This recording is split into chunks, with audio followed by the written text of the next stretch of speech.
Yuna walked through the bright hallways of Kepler Station University, with her backpack bouncing against her shoulder. The bag was old and worn, covered with patches from places she had visited back on Earth. One patch showed a picture of a shark with the words Jeju Island Diving Club written underneath. Another had a mountain peak with Survived Everest Base Camp in faded letters. She was late for her xenobiology class again, not because she had trouble finding the room, but because she kept stopping to look at things. Everything on the station was so different from Earth. The walls glowed with soft blue light that came from tiny creatures living inside the metal. The air smelled like flowers she had never seen before. Even the water fountains were amazing. They floated in the air and made music when someone drank from them. Yuna pushed open the door to classroom 2847 and immediately felt all eyes turn toward her. She smiled and waved at her classmates as she walked to her usual seat in the back row. The other students watched her move with the same careful attention that prey animals used when a predator was nearby. "Sorry I'm late, Dr. Hyan," Yuna said as she sat down. "I got distracted by those flying fish in the main corridor. Do they always glow like that when they're happy?" Dr. Hyun was a tall, thin creature with 4 arms and skin that changed colors when he talked. Right now his skin was showing nervous yellow stripes. "Yes, Miss Yuna. The corridor fish do glow when content. Now if we could continue with today's lesson." Yuna pulled out her notebook and looked around at her classmates. There was Jiho, who looked like a living crystal sculpture. When Jiho talked, his whole body rang like a bell. The sound was beautiful, but Yuna had learned that most of what Jiho said was complaining about how dangerous humans were. Next to Jiho sat Minho. He had 6 arms and 6 legs, all covered in soft gray fur. Minho was probably the smartest student in the class, but he always sat as far away from Yuna as possible. His 6 eyes would watch her constantly, like he expected her to suddenly attack someone. On the other side of the room was Sola. Sola was made of gas and lived inside a special suit that kept her body together. The suit had a clear helmet so everyone could see the swirling clouds of purple and green that made up her face. Sola was usually very talkative, but she got quiet whenever Yuna was around. Dr. Hyan had started talking about the reproductive cycles of space whales when Yuna's stomach made a loud growling sound. She had skipped breakfast again because the station's food machines couldn't make anything that tasted right to her. Everything was too bland or too sweet or too safe. "Excuse me," she whispered to Jiho. "Do you know if there's anywhere on this station that sells spicy food? Like really spicy?" Jiho's crystal body rang with what Yuna had learned was the sound of panic. "Spicy food? You mean poison food?" "No, just spicy. You know, food that burns your mouth a little bit. Makes you sweat?" "Good stuff." The ringing got louder. Other students started looking over at them. Sola's gases swirled faster inside her suit, which meant she was getting excited or scared. "Miss Yuna," Dr. Hyan said, his skin now bright orange with alarm. "Are you feeling unwell? Do you need medical attention?" "I'm fine," Yuna said. "I was just asking about spicy food. Back home, my mom makes this soup with peppers that could probably melt metal. It's really good." The entire classroom went silent. Minho's 6 eyes were wide with horror. Even the glowing creatures in the walls seemed to dim. Your mother feeds you corrosive substances?" Dr. Hyun asked slowly. "Well, when you put it like that, it sounds weird." Yuna laughed. "But yeah, kind of. Earth food is supposed to challenge you a bit. Like if it doesn't make you cry or sweat or feel like your mouth is on fire, then what's the point?" Jiho made a sound like glass breaking. Minho had moved his chair so far away that he was almost in the next row. Sola's gases had turned a pale, frightened blue.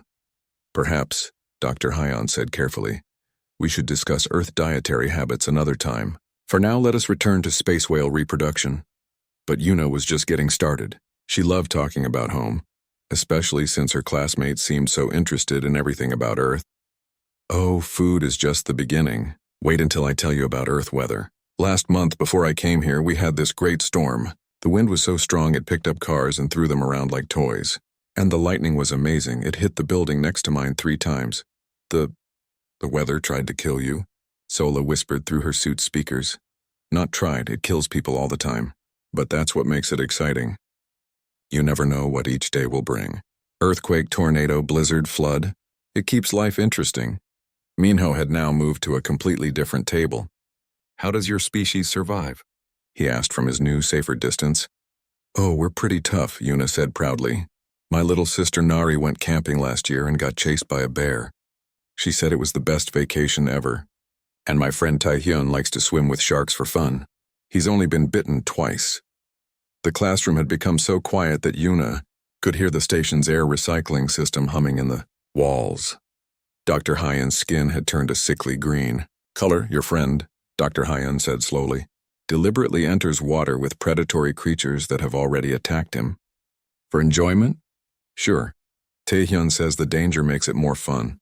He's thinking about trying it with bigger sharks next time. Jiho's ringing had become so high-pitched that it was almost painful to hear. Several other students had moved to the far side of the room. Yuna looked around, confused by their reactions. Is everything okay? She asked. You all seem upset about something. Before anyone could answer, the room's communication system crackled to life.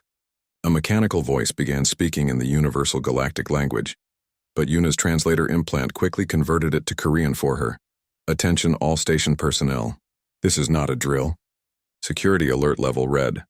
All civilians must remain in secure locations until further notice. Dr. Hyun's skin went completely white. The other students began making sounds of fear and panic. Yuna looked around at their frightened faces and felt confused. Red alerts happened all the time back on Earth. Usually it just meant bad weather was coming or someone had seen a dangerous animal near town. What's wrong with everyone? She asked. It's just a red alert. The announcement continued. A dangerous criminal has escaped containment and is believed to be aboard this station. All security teams to battle stations. Civilian population is advised to lock all doors and remain silent until the all-clear signal is given. Now her classmates were really panicking. Jiho was ringing like a fire alarm. Minho had crawled under his desk. Sola's gases were spinning so fast inside her suit that they looked like a hurricane. Dr. Hyun was trying to reach the door controls to lock the classroom, but his hands were shaking too much to work the panel properly. Yuna stood up and walked over to help him. Here, let me get that, she said. These old control panels can be tricky. We had similar ones on the mining station where I worked last summer.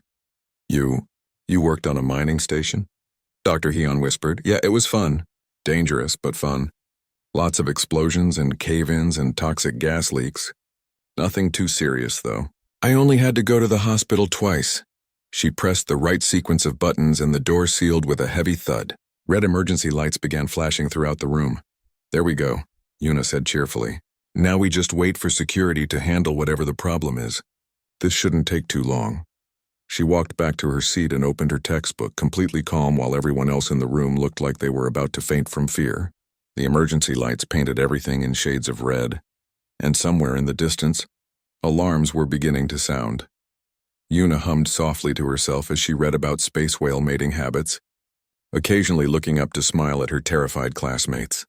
She had no idea that the dangerous criminal heading their way was the most feared killer in the galaxy, or that in a few minutes her casual attitude toward danger would turn a nightmare into the strangest conversation of her life.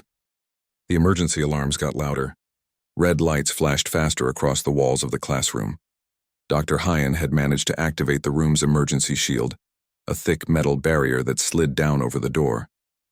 His 4 hands were still shaking as he tried to contact station security on his communication device. Security office, please respond, he whispered into the device. This is Dr. Hyun in classroom 2847. Do we have an update on the situation? Static came back through the speaker, followed by a tense voice. All units, priority alert. The escaped prisoner has been identified as Kexthor the Render. Repeat, Kexthor the Render is loose on the station. This is not a drill. Use maximum caution. Do not approach alone. The communication device fell from Dr. Hyun's hands and clattered on the floor. His skin turned from green to pure white in seconds. Around the room, the other students began making sounds that Yuna had never heard before, sounds of complete terror. Jiho's crystal body was ringing so fast and high that it sounded like he might shatter. Minho had crawled completely under his desk and was covering his 6 eyes with his 6 hands. Sola's purple and green gases had turned a sickly yellow color and were barely moving inside her suit. Kexthor, Dr. Hyun whispered. Kexthor the Render is here. Yuna looked up from her textbook. Who's Kexthor? She asked. The question made everyone in the room stare at her with amazement. Dr. Hyun's mouth opened and closed several times before he could speak. You don't know who Kexthor is? He asked. Nope, Una said. Should I? Jiho made a sound like wind chimes in a hurricane. How can you not know? He rang out in his musical voice. Kexthor the Render is the most dangerous criminal in the galaxy. He has killed thousands of beings across 17 star systems. Oh, Una said. That does sound bad. What did he do exactly? Sola's voice came through her suit speakers, shaky with fear. He hunts people like animals. He plays with them before he kills them. They say he can tear through solid metal with his bare claws. His saliva is so acidic it can melt through ship hulls. And he's here? Una asked. On this station? Yes. Minho squeaked from under his desk. He escaped from the maximum security prison transport that was passing through our sector. The prison ship is destroyed. All the guards are dead, and now he's somewhere on this station, probably hunting for new victims. Una nodded thoughtfully. How big is he? 8 feet tall, Dr. Hyon said, his voice barely a whisper. Covered in black scales harder than armor. Eyes like burning coals, claws that can cut through anything. They say his voice alone has driven people insane with fear. Huh, Una said. She picked up her datapad and started typing. Let me look him up. While she searched for information about Kexthor, her classmates huddled together in the corner of the room farthest from the door. The emergency lights kept flashing and the alarms kept wailing. Somewhere in the station, security teams were hunting for the galaxy's most feared killer. Oh wow, Una said, reading from her datapad. It says here that he's killed people on Vega Prime, the Crystal Moons, New Terra. Pretty much everywhere. And look at this. It says he likes to psychological torture his victims before killing them. He tells them exactly how he's going to hurt them and then makes them wait. Please stop reading that, Sola begged. It's making this worse. Sorry, Una said. I was just curious. It says here that no one has ever survived a direct encounter with him. The few witnesses who lived only saw him from a distance. She looked up at her classmates. That's actually kind of impressive. Like horrible but impressive. The room's communication system crackled again. This time the voice sounded panicked. All security teams converge on level 7.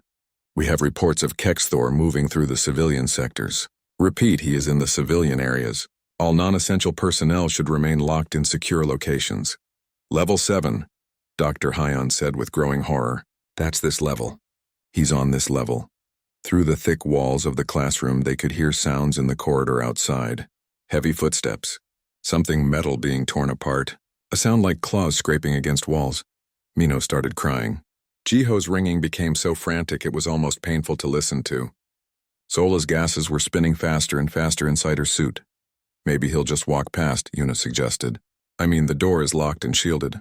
He probably has better things to do than break into random classrooms.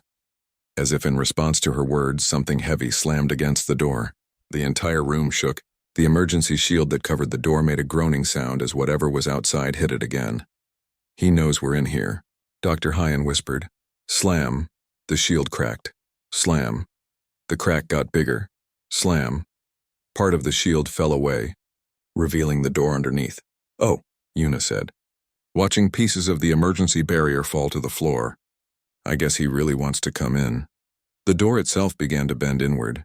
Whatever was outside was incredibly strong. Strong enough to tear through metal designed to protect against explosive decompression.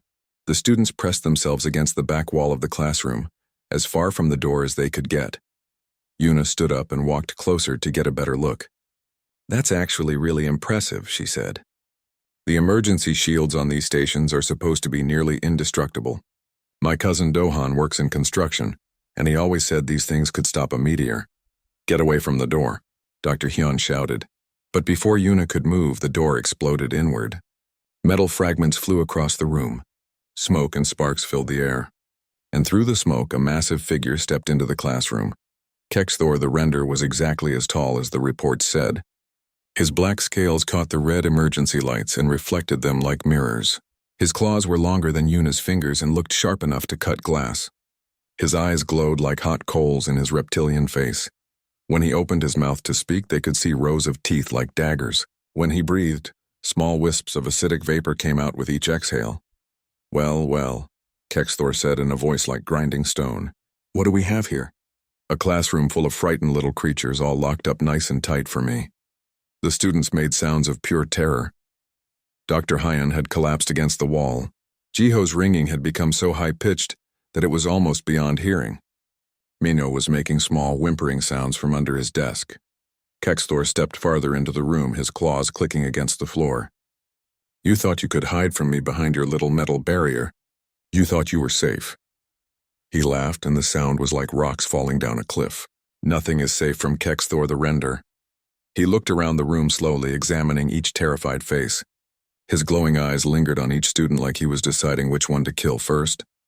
I'm going to take my time with you, he said, his voice getting softer and more terrible. I'm going to explain exactly what I plan to do to each of you. And then I am going to do it slowly, while the others watch and wait their turn. That was when Yuna started laughing. It wasn't nervous laughter, or the kind of laugh people make when they're scared. It was genuine amusement, like someone had just told her a really good joke. She put her hand over her mouth to try to stop, but little giggles kept escaping. Kexthor stopped talking. His glowing eyes fixed on her with confusion and growing anger. You find something funny, little creature? He asked. Yuna tried to compose herself, but when she looked at Kexthor's dramatic pose and remembered his speech about taking his time, she started giggling again. I'm sorry, she said, wiping tears from her eyes. I really don't mean to be rude. It's just, do you always talk this much before you get started? Because my little sister Nari gives way better death threats than that, and she's only 12 years old. The classroom became completely silent except for the emergency alarm still echoing through the station. Kexthor stared at Yuna with his burning eyes, his massive head tilted slightly to one side like he couldn't believe what he had just heard.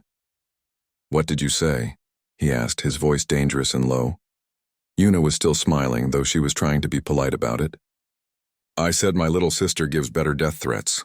I mean, last week she told me she was going to feed me to her pet goldfish if I ate her leftover pizza. How that was creative. Kexthor's claws extended further from his fingers, making soft clicking sounds as they tapped against his scales. You dare to mock Kexthor the Render? Oh no, I'm not mocking you, Yuna said quickly. I'm sure you're very good at what you do. It's just that your whole speech felt a bit, I don't know, rehearsed. Like you've said it so many times that you're not really putting your heart into it anymore. Around the room, her classmates were staring at her with expressions of complete horror. Dr. Hyan was making small choking sounds. Jiho had stopped ringing entirely, which probably meant he was too scared to even vibrate. Minho was still under his desk, but now he was covering his ears as well as his eyes. Kexthor took a step closer to Yuna. The floor shook slightly under his weight. In 300 years of killing, he said slowly, no creature has ever laughed at me. Really? Yuna said with genuine interest. 300 years? Wow, you're really old. That's actually pretty impressive. So you must have seen a lot of different worlds and species, right? The question seemed to confuse Kexthor even more. Yes, I have hunted across the galaxy. Cool. I've always wanted to travel more. I've only been to a few planets so far. What's the most dangerous world you've ever been to? Kexthor's mouth opened and closed several times. This was clearly not how his conversations usually went. The poison swamps of Mordak 7. The very air burns flesh from bone. That sounds awful, Yuna said sympathetically. Did you have to wear special protective gear? What? You know, like breathing masks or protective suits? Because if the air is that dangerous, I'd think even someone as tough as you would need some kind of protection. Kexthor was looking more confused by the second. My scales provide protection against most environmental hazards. Oh, that's smart. Natural armor is way better than artificial stuff. My friend Taehyun has to wear a whole wetsuit when he goes swimming with sharks, but you get to be protected all the time. That's actually pretty convenient, swimming. With sharks? Kexthor asked slowly. Yeah, it's one of his hobbies. He says the danger makes it more exciting. Although last time he went, a great white bit through his wetsuit and he had to get 17 stitches. He was so excited about it, he posted pictures of the bite marks on social media. Kexthor stared at her. Your friend deliberately enters water with predatory creatures. For entertainment? Oh, sure. Lots of people do that back home. We have this thing called extreme sports, where we try to do the most dangerous activities possible, like jumping out of aircraft without parachutes or climbing mountains during blizzards or surfing during hurricanes. Without parachutes? Kexthor's voice had gotten quieter. Well, you have a parachute, Yuna explained, but you wait as long as possible before opening it. The idea is to fall as far as you can before saving yourself. Some people try to get within a few hundred feet of the ground before pulling the cord. The other students were watching this conversation with the same fascination they might show while watching someone pet a wild tiger. Dr. Hyan had his 4 hands pressed against his mouth in shock. "What species are you?" Kexthor demanded. "Human," Una said cheerfully. "From Earth. You probably haven't heard of it. We just joined the galactic community recently." "Earth," Kexthor repeated slowly. "The Death World. Deathworld." Una looked confused. "Who told you Earth was a death world?" "The Galactic Council classification system.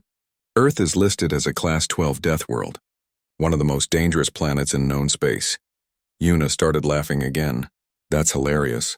Earth dangerous? I mean, sure, we have some weather and a few predators, but it's not that bad. It's actually pretty nice most of the time." "Weather?" Kexthor asked. "You know, rain, snow, wind, storms?" "Normal stuff. Although I guess some of the storms can get pretty big. Last year we had a hurricane that destroyed half of Florida, and the tornado season was really active in the Midwest. Oh, and there was that volcano that erupted and covered 3 cities in ash." Kexthor was backing away from her slightly. "Your planet has volcanic eruptions that destroy cities?" "Sometimes. But that's just geology. It's not like the planet is trying to kill us or anything. Well, except for the earthquakes, and the tsunamis, and the forest fires, and the blizzards that can freeze you solid in minutes." Una paused thoughtfully. "Okay, maybe I see why they call it a death world. And you live there willingly?" Kexthor asked. "Where else would we live? It's home. Besides, all that stuff makes life interesting. Can you imagine how boring it would be if every day was exactly the same? No danger, no excitement, no challenge." Kexthor was looking at her like she was speaking a completely foreign language. "Most creatures prefer safety to excitement." "Really? That's so weird. Back home, if something is safe, we try to make it more dangerous. Like we invented these things called roller coasters, where we strap ourselves into a cart and then get flung around at high speeds. And bungee jumping, where we tie a rope to our legs and throw ourselves off bridges." "You throw yourselves off bridges? For fun?" "It's a rush. Although my uncle Junho says bungee jumping is for kids, he prefers base jumping off cliffs. He's only broken his legs twice." Kexthor sat down heavily on one of the student desks, which cracked under his weight. He put his head in his clawed hands and made a sound that might have been a groan. "Are you okay?" Una asked with concern. "You look upset."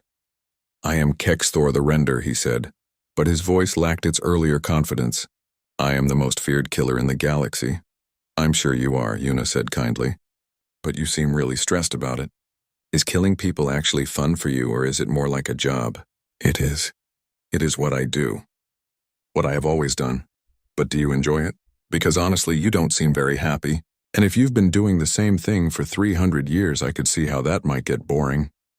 Kexthor looked up at her with his glowing eyes. For the first time since he had entered the room, he didn't look scary. He looked tired. "Nothing has ever spoken to me like this before," he said quietly.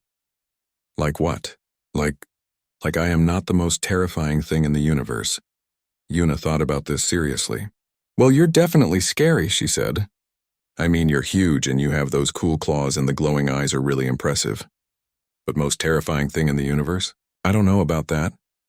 What could possibly be more terrifying than me?" Una smiled. "Have you ever seen an angry mother whose child has been hurt? Because my mom once chased a bear away from our campsite using nothing but a wooden spoon and some very creative language." Kexthor stared at Una with growing confusion and what might have been curiosity. "Your mother chased away a predator with a cooking utensil?" "Yeah, a wooden spoon. Although to be fair, it was a really big wooden spoon. And the bear was probably just curious about our food, not actually trying to hurt anyone. But Mom doesn't take chances when it comes to protecting her family." "This bear," Kexthor said slowly. "How large was it?" "Oh, pretty average size for a black bear. Maybe 7 feet tall when it stood up. Probably weighed about 300 pounds. They're not even the dangerous kind of bear. The really scary ones are the polar bears and grizzlies." Kexthor's eyes glowed brighter. "There are more dangerous versions?" "Sure. Grizzly bears can weigh up to 800 pounds and run 30 miles per hour. Polar bears are even bigger, sometimes over 1,000 pounds, and they're both way more aggressive than black bears." Una paused. "Although honestly, the most dangerous animals on Earth aren't the big ones. What do you mean? Well, take mosquitoes. They're tiny little flying insects, smaller than your smallest claw, but they kill more humans every year than any other animal on the planet. Kexthor looked down at his massive claws, then back at Una. Insects kill more of your species than large predators. Way more. They carry diseases: malaria, dengue fever, yellow fever, Zika virus. One little bite from the wrong mosquito and you're dead within days. And there are billions of them. Around the room, the other students were listening to this conversation with a mixture of horror and fascination. Dr. Hyan had stopped making choking sounds and was now taking notes on his datapad. But that's just the animals. Una continued cheerfully. The plants can be just as bad. We have these trees called manchineel trees where every part of the plant is deadly poisonous. If you stand under one during rain, the water dripping off the leaves can give you chemical burns. Your plants attack you? Some of them. Poison ivy makes your skin break out in itchy, burning blisters. Poison oak does the same thing. Stinging nettles feel like being stabbed with tiny needles. And there's this thing called a jimpy plant in Australia that's so painful, people have killed themselves rather than deal with the pain after touching it. Kexthor was leaning forward now, apparently fascinated despite himself. Australia? Oh, Australia is great, Una said with enthusiasm. It's like someone took all the most dangerous creatures in the universe and put them on one continent. Venomous snakes, poisonous spiders, crocodiles that can grow 20 feet long, jellyfish that can kill you with one touch, octopi that look pretty but inject deadly neurotoxins. And humans live there willingly. Millions of them. They even have barbecues on the beach and go swimming in the ocean. My friend Tai Hyun went there for vacation last year. He got bitten by a spider, stung by a jellyfish, and chased by a dingo all in the same week. He said it was the best trip of his life. Kexthor was quiet for a long moment. When he spoke again, his voice was thoughtful. This friend of yours. He seeks out danger? Oh yeah, Taehyun loves dangerous stuff. Rock climbing, cave diving, storm chasing.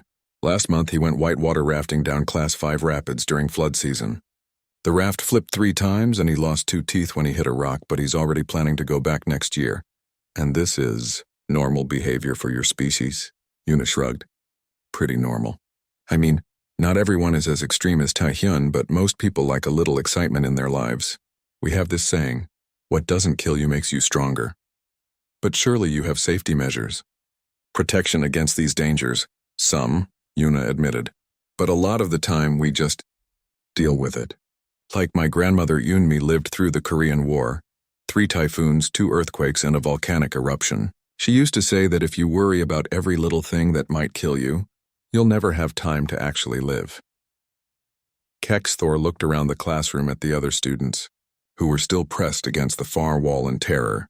These creatures, he said, gesturing with one massive claw. They seem to fear death greatly. Well, yeah, Una said. Most species do, don't they? I mean, dying is bad, but humans figured out a long time ago that some things are worth dying for, and some things are worth risking death for, such as family, friends, love, adventure, knowledge, freedom. Una thought about it. Actually, we have this whole concept called honor, where sometimes dying is better than living if you've done something really shameful. Your species chooses death over dishonor? Sometimes, although we prefer finding a third option if possible. Humans are pretty good at creative problem solving when we need to be. Kexthor was quiet again. Finally, he said, I have killed members of 43 different species across 17 star systems. None of them spoke to me the way you do. How did they speak to you? They begged. They pleaded. They offered me wealth, information, their own lives in exchange for the lives of others. They all feared me absolutely. Una nodded thoughtfully. That makes sense. Fear is a normal response to danger. It's supposed to keep you alive. But you do not fear me. Not really, Una said honestly. I mean, you're obviously dangerous and I'd rather not get killed, but I don't know. Fear never seemed very useful to me. My dad always said that fear should inform your decisions, not control them. Your father taught you not to fear death? He taught me that everything is dangerous if you think about it too much. Cars crash, airplanes fall. Food can give you food poisoning, lightning can strike you even on a clear day. If you let fear make your choices, you'd never leave your house. And even then, houses catch fire and have gas leaks and get hit by meteors. Meteors. Rocks from space. They fall down and hit things sometimes. Usually they burn up in the atmosphere, but occasionally a big one gets through. We think that's what killed the dinosaurs. Kexthor stared at her. Your planet is regularly bombarded by rocks from space large enough to cause mass extinctions? Well, not regularly. The last big one was like 65 million years ago. But smaller ones hit pretty often. Just last year, one exploded over Russia and broke windows for hundreds of miles. And humans continue to live on this planet despite all these dangers? Where else would we go? Yuna asked. Besides, Earth is our home. All that dangerous stuff is just part of life. It makes the good times feel more special, you know? Kexthor was looking at her like she was the most alien creature he had ever encountered, which was saying something considering his extensive travel experience. I do not understand your species, he said finally. That's okay, Yuna said cheerfully. We don't really understand ourselves most of the time. My cousin Dohan says humans are basically a bunch of barely evolved apes who figured out how to make fire and got way too confident about our place in the universe. And yet you have joined the galactic community. Yeah, that's been interesting. Everyone keeps calling us a Deathworld species like it's a bad thing. But honestly, growing up on Earth has been pretty good preparation for space travel. Like most of the dangers out here are things we've already dealt with at home, such as vacuum exposure, radiation, life support failures, hostile environments, predatory species trying to kill you. Yuna counted on her fingers. The only new thing is faster-than-light travel, and that's just scary in a fun way. Kexthor put his head back in his hands and made that groaning sound again. Yuna watched Kexthor with growing concern. The massive killer was sitting slumped over on the broken desk, his head in his clawed hands making soft sounds that almost sounded like crying. Hey, she said gently, walking closer to him. Are you okay? The other students made small sounds of panic as Yuna approached the galaxy's most feared murderer, but she ignored them. Up close, she could see that Kexthor's scales weren't just black. They had deep scars running through them, old wounds that told stories of countless battles. I am not okay, Kexthor said quietly. For 300 years I have been the thing that creatures fear most in their nightmares. I have been death itself walking through the galaxy.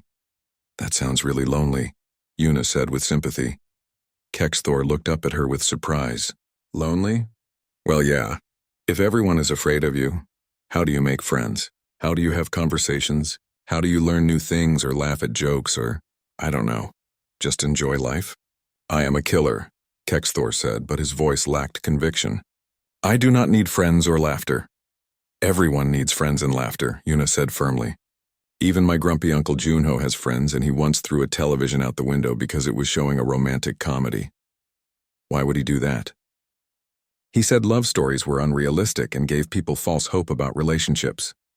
But then he met my Aunt Mira at a coffee shop, and now he watches romantic comedies with her every weekend. Yuna smiled. People change, you know. Even grumpy old uncles who hate love stories. Kexthor was quiet for a long moment. I have never watched a romantic comedy, he said finally. Really? Oh, you're missing out. They're not all bad. Some of them are actually pretty funny. There's this one where Yuna stopped herself. Wait, do you even know what comedy is? I know what laughter is. I have heard it before I killed people. That's not the same thing at all, Yuna said sadly. Comedy is supposed to make you feel happy. It's supposed to bring people together and help them forget their troubles for a while. I do not understand happiness, Kexthor said. Yuna sat down on the desk next to him, ignoring the horrified gasps from her classmates. What do you mean? I understand fear. I understand pain. I understand death. But happiness, Kexthor shook his massive head. I do not remember what that feels like. When was the last time you felt happy? Kexthor thought about this for so long that Yuna wondered if he had forgotten the question. Finally, he said, I was very young, perhaps 60 years old. I found a flower growing in the ruins of my home world. It was beautiful. What happened to it? I crushed it, Kexthor said simply. My trainer said that beauty was weakness, that enjoying anything would make me soft. That's terrible, Yuna said. Who was your trainer? The Syndicate. They took me after my world was destroyed, taught me to kill, told me it was my purpose. Kexthor looked at his claws. I was very good at it. But did you want to be good at it? I never thought about that. It was what I was for, Yuna frowned. You're not a thing, you know. You're a person. People get to choose what they want to be. Even murderers? Even murderers. I mean, obviously killing people is wrong and you should stop doing that. But everyone deserves a chance to change if they really want to. Kexthor stared at her. You think I could change? I think anyone can change if they work hard enough at it. My friend Taehyun used to be really mean to animals when he was little. Now he's studying to be a veterinarian because he wants to help them. But I have killed thousands of beings. Yeah, that's pretty bad. Yuna admitted. You can't undo that. But you could choose not to kill anyone else. You could choose to do something good with the rest of your life. Such as, Yuna thought about it. Well, you're really strong and tough. Maybe you could help with dangerous rescue operations, or construction work in hazardous environments. Or, oh, you could be a bodyguard. Protect people instead of hurting them. Protect people, Kexthor repeated slowly, like he was trying out the words. Sure. Use your scary reputation for good. I bet lots of people would feel really safe knowing Kexthor the Render was on their side. Kexthor the Protector? See? That sounds way better than the Render. More heroic. From across the room, Dr. Hyan made a strangled sound. Are you seriously giving career advice to a serial killer? He whispered. Yuna looked over at him. Why not? Everyone deserves help figuring out what to do with their life. But he's killed thousands of people. And that's awful, Yuna said. But what's the alternative? He keeps killing people forever? That doesn't help anyone. Kexthor was looking back and forth between them. You would trust me to protect people? Not right away, Yuna said honestly. You'd probably need some kind of training or therapy first. Maybe start with small jobs and work your way up. But yeah, eventually I think you could be really good at protecting people. I would need to learn how to be good. Everyone has to learn how to be good. It doesn't come naturally to most of us. My little sister Nari had to practice being nice to people for months before she stopped threatening to feed them to her goldfish. Kexthor almost smiled. It was a strange expression on his reptilian face, but it looked genuine. Your sister sounds interesting. She is. She'd probably like you, actually. She has a thing for scary-looking creatures. Last month she adopted a spider that was bigger than my hand. The sound of heavy footsteps in the corridor interrupted their conversation. Through the broken doorway they could see security officers in full armor approaching cautiously. Attention, Kexthor, a voice called through a megaphone. You are surrounded. Surrender now and no one else needs to be hurt. Kexthor looked at the doorway, then at Yuna, then at the terrified student still huddled against the far wall.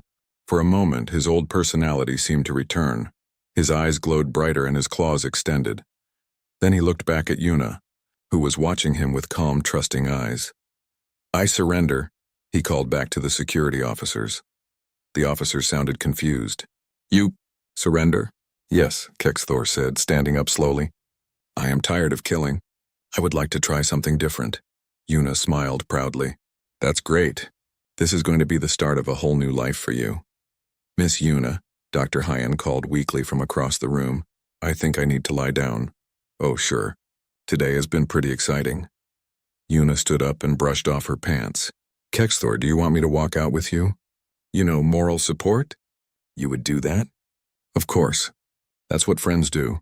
Kexthor stared at her. Friends? Well, yeah. I mean, we've had a nice conversation. You've decided to stop murdering people, and you seem like you could use someone to talk to. That's basically how friendships start. The security officers burst into the room with weapons drawn, but stopped in confusion when they saw Yuna standing next to Kexthor like they were having a casual chat. Is everything under control in here? The lead officer asked uncertainly. Yep, Yuna said cheerfully. Kexthor has decided to surrender and explore new career options. Oh, and he's going to need information about therapy and rehabilitation programs. Therapy? For his anger management issues and career transition counseling. He's thinking about getting into protection services instead of murder. The lead officer looked at Kexthor, who nodded seriously. I wish to learn how to protect instead of destroy. This is not how these situations usually go, the officer admitted. That's because you've never had a human mediator before, Yuna said proudly. We're pretty good at talking people through their problems. As the security team led Kexthor away, he turned back to look at Yuna. Thank you, he said quietly. No problem. Send me a message when you get settled somewhere, okay? I'd love to hear how the career change goes. After they left, the classroom was quiet except for the emergency alarms finally winding down. The other students slowly emerged from their hiding places, staring at Yuna like she was some kind of alien creature herself. How? Dr. Hyun asked weakly. Did you just convince the galaxy's most feared killer to surrender by offering him career counseling? Yuna shrugged. Everyone just needs someone to listen to them sometimes, even scary murderers. She picked up her textbook and sat back down at her desk. So are we going to finish learning about space whale reproduction or? Dr. Hyun fainted.